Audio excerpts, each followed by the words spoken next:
உயிரினும் மேலான அன்பு உடன்பிறப்புகள்.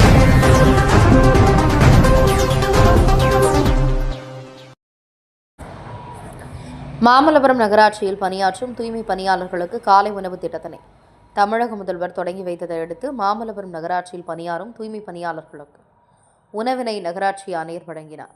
மு.க.ஸ்டாலின் மாநகராட்சிகள், நகராட்சிகள் மற்றும் பேரூராட்சியில் பணியாற்றும் தூய்மை பணியாளர்களுக்கு காலை உணவு வழங்கப்படும் என கடந்த சட்டமன்றத்தில் அறிவித்ததை அடுத்து தமிழக முதல்வர் ஸ்டாலின் திருவள்ளூரில் உணவு வழங்கும் நிகழ்ச்சியை துவக்கி வைத்தார். அதனையடுத்து தமிழகம் முழுவதும் இத்திட்டம் துவங்கப்பட்டது.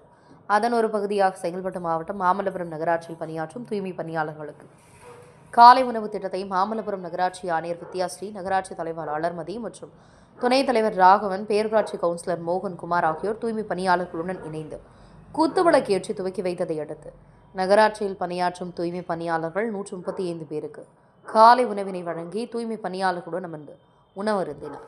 நிகழ்ச்சியில் பேரூராட்சி கவுன்சிலர் துர்கா சத்யா உட்பட நகராட்சி அலுவலர்கள் பலர் கலந்து கொண்டனர்.